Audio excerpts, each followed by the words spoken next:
Muy bien, me saco la corbata porque obviamente es momento de analizar en qué ha andado la maquinaria. La maquinaria no para, señores y señor. Nosotros tampoco, por lo tanto, hoy día hay franja de Daza y vamos a ver este titular porque la máquina está con el señor Ulloa, aparece. Fíjese, caso Hermosilla, Fiscalía y PDI allanan oficina del juez Ulloa de la Corte de Apelaciones de Santiago. Acabamos de hablar de esto con Nicolás Sepúlveda, una de las derivadas, lo menos, de esto, ¿no?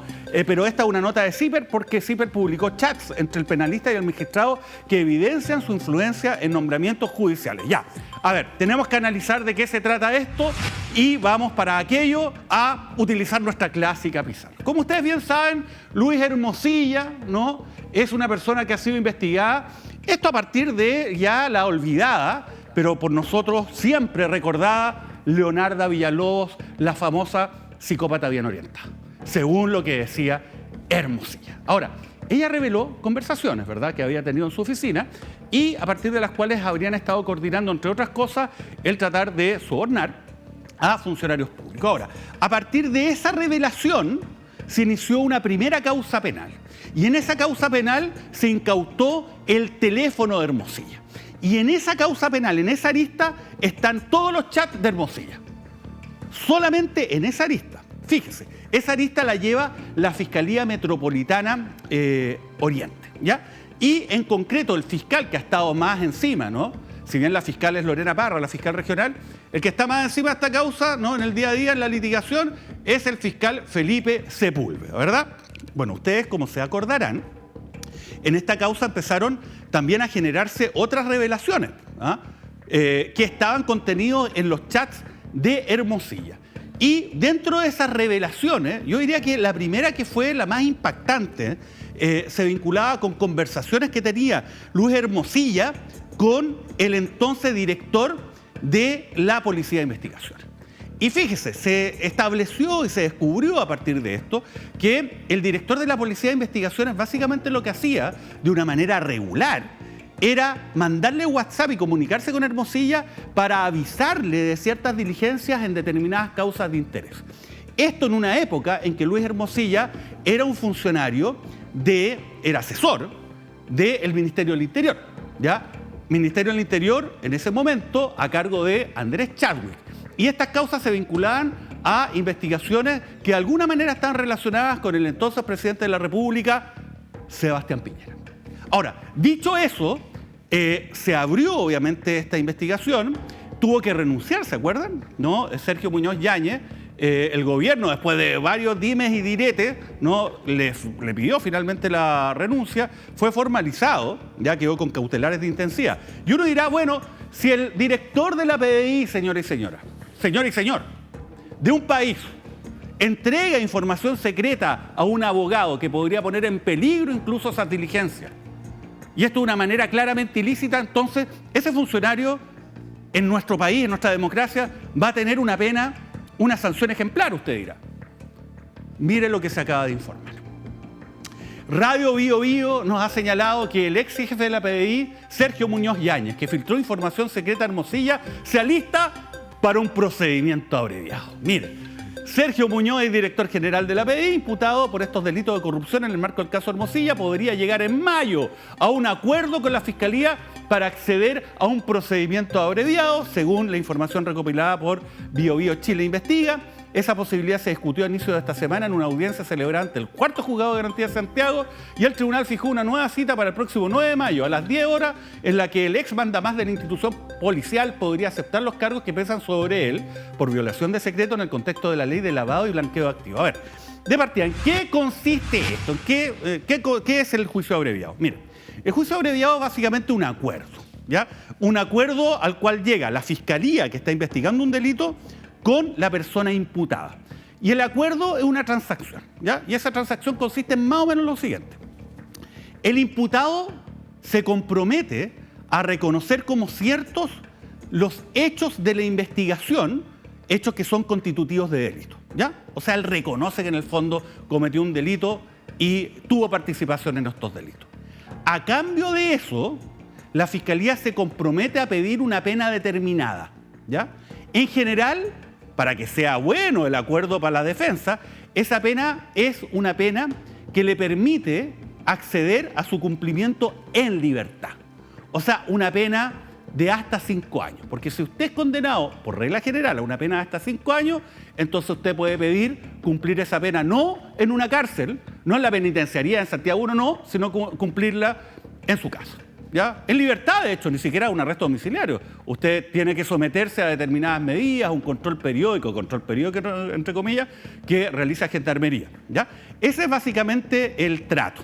Entonces, en este contexto, lo que estaría ocurriendo es que el exdirector de la PDI, su defensa, estarían negociando un acuerdo donde la Fiscalía se allanaría a pedir una pena más baja, ¿no? A cambio de que él reconozca estos delitos, y ahí nos olvidamos la cuestión y este señor se va para su casa, para la calle, digamos, no hay ningún drama. Y claro, la Fiscalía dice, sí, pero tengo una condena.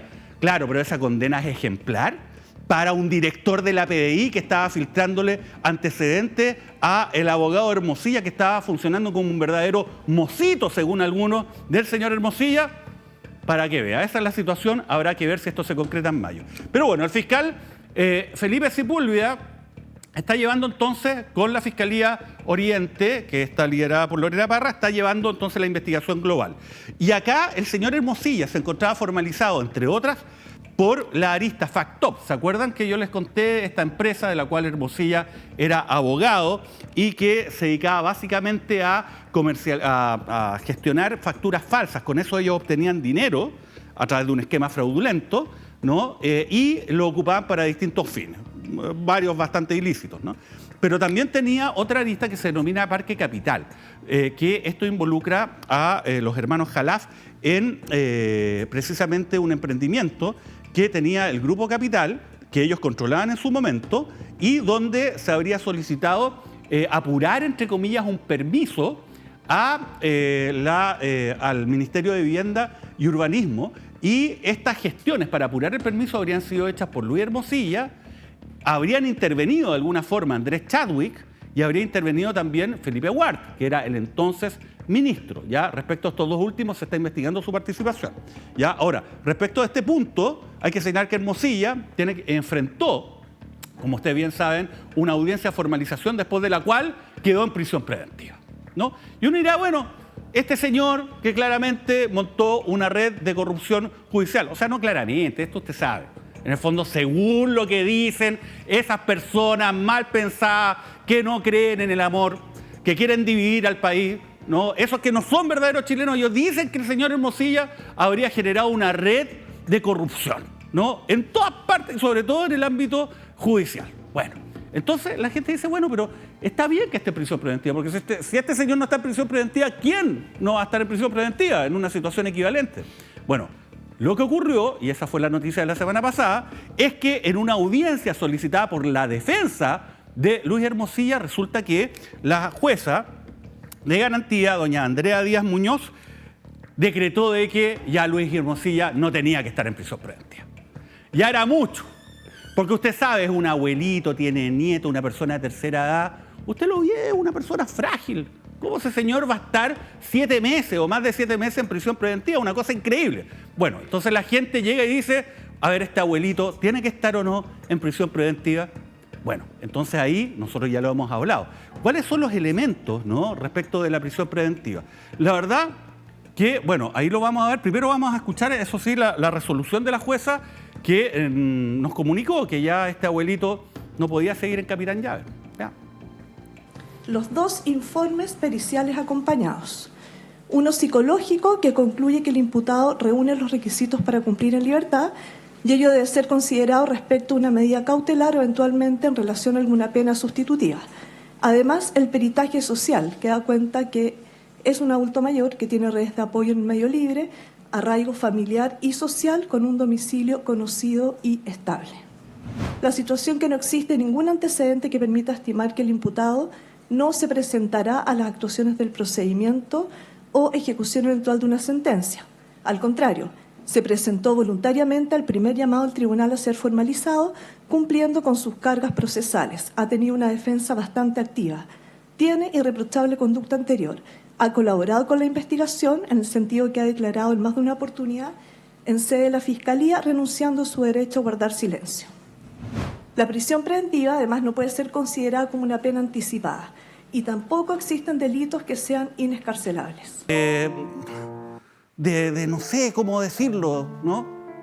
Que lo dejaron libre. Usted dice que no señaló nada. Está equivocado. Escuchemos la palabra de este abuelito. Abuelito, cuéntenos. Obviamente estoy muy contento y con la decisión tomada hoy día, pero lo que tenemos que hacer es esperar la resolución que tome en su momento la Corte de Apelaciones, porque indudablemente me parece que el Ministerio Público va a apelar, y si ejercen ese recurso, lo que tenemos que esperar es lo que decida la Corte de Apelaciones. Eso es lo único que yo le voy a decir.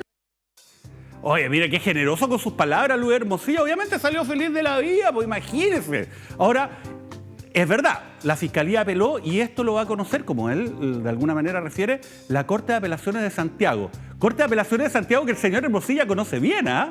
Ojo, y eso lo vamos a analizar en unos momentos más. Pero ¿por qué se apeló por parte del Ministerio Público? Mire, para establecer la prisión preventiva, en algo tiene razón la jueza Andrea Díaz Muñoz, que la prisión preventiva no puede ser una pena anticipada. O sea, la persona, ¿no?, durante el proceso se puede ser sometida a determinadas medidas cautelares, pero no pueden ser consideradas como una condena anticipada. Y por lo tanto, la ley establece ciertos criterios. Mire, los criterios para aplicar una prisión preventiva son básicamente, más que criterios, son 3 elementos que tienen que concurrir a la vez. O sea, si no concurre uno de estos elementos, no se puede aplicar no solamente prisión preventiva, no se puede aplicar ninguna medida cautelar. Fíjese, primero tienen que haber antecedentes que den cuenta de la existencia del delito. Esto básicamente indicios, ¿no? Indicios claros. No una prueba completa, plena, pero sí indicios claros de que hay algún delito. Y acá, obviamente, están los audios, están los chats, hay declaraciones. O sea, este elemento está clarito en el caso del señor Hermosilla. Segundo elemento que tiene que concurrir, tiene que haber antecedentes que hagan presumir la participación del imputado en esos delitos, ¿ya? Y acá, de nuevo, los mismos antecedentes. Los audios, los chats, ¿no?, las declaraciones dan cuenta de que Hermosilla habría participado en estos hechos constitutivos de delito, ¿ya? Ahora, si no concurre ninguno de estos 2 elementos, no se puede aplicar ni prisión preventiva ni ninguna otra cautelar. Pero fíjense, acá está, entre comillas, el problema. Esta es la razón por la cual la jueza, ¿no?, decretó una medida distinta a la prisión preventiva. Y el tercer elemento se denomina necesidad de cautela. El tercer elemento, necesidad de cautela, se vincula básicamente con que la medida específica que se va a aplicar a esta persona que todavía está siendo investigada y está esperando un juicio, sea proporcional para cumplir determinados fines o para determinadas hipótesis que establece la ley. Por ejemplo, un fin que puede justificar la prisión preventiva es que si la persona está libre puede afectar una diligencia, por ejemplo, que se está realizando, ¿no? Pueda tratar de manipular la prueba, ¿no? Tratar de coordinarse con posibles testigos para dar una versión mañida que no sea verdadera o eliminar antecedentes, etcétera, ¿no? Ese es un motivo. Pero hay otra causal que es invocada en muchas ocasiones, sobre todo cuando se trata de delitos que han sido cometidos en el ámbito de la esfera pública o de corrupción, que es el denominado peligro para la seguridad de la sociedad. Y acá está el problema, porque uno se preguntará, bueno, ¿cuándo hay peligro para la seguridad de la sociedad? Y ahí los criterios pueden cambiar mucho de un juez a otro, ¿no? Ahora, para poder de alguna manera uniformar esto, la ley, después de una discusión bien intensa en el Congreso, se incorporó una norma en la ley, en el Código Procesal Penal, para establecer ciertos criterios. A ver, ¿cuándo una persona es considerada peligro para la seguridad de la sociedad? ¿Ya? Fijemos criterios. Y la ley estableció, por ejemplo, la gravedad de las penas asignadas a los delitos que se le atribuyen a la persona. Resulta que en el caso de Hermosilla, tiene múltiples delitos que son muy graves, que de hecho, muchos de ellos tienen penas que, de ser condenados, tendría que cumplir de manera efectiva. El número de delitos, oiga, acá no se le está imputando un solo delito, no es que se coimió a alguien así por accidente, no, fue una vez nomás, usted sabe, fue un error, no. Acá estamos hablando de una conducta reiterada y de varios delitos que habrían existido, varios delitos reiterados y varios tipos de delitos además. Y además el carácter de los delitos, o sea, la connotación. Y obviamente estamos hablando de una imputación respecto de hechos gravísimos de corrupción, como pocas veces antes se habían conocido en nuestro país, por lo menos en la historia reciente, los que se imputan. Obviamente usted sabe que esta cuestión es mentira. si él cometió un error, señores y señores, porque él es un verdadero chileno y ellos no cometen delito. Mire qué es lo que dijo el fiscal Felipe Sepúlveda al momento en el cual presentó la apelación, fundado precisamente en considerar que, bajo los criterios legales, él es, Luis Hermosilla, un peligro para la seguridad de la sociedad. Escuchamos. Y efectivamente genera una conmoción en la ciudadanía en tanto en cuanto se ha descubierto una red de corrupción bastante relevante. Importan infracciones de distintos valores, ¿cierto? Por un lado, ¿cierto?, la probidad pública, por otro, ¿cierto?, las arcas fiscales, el buen uso de las arcas fiscales por los delitos tributarios, o también la administración de justicia con el lavado de activos. Se considera también, entre otros antecedentes, la circunstancia que hubo una actuación en grupo pandilla, puesto que ustedes pueden ver en este caso hay más de 25 personas formalizadas, varios de los cuales están relacionados directamente con el señor Luis Hermosilla.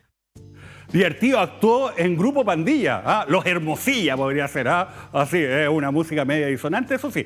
Pero bueno, hay gente que dice que si Luis Hermosilla no es considerado a partir de todos estos elementos como un peligro para la seguridad de la sociedad, entonces ¿quién podría considerarse?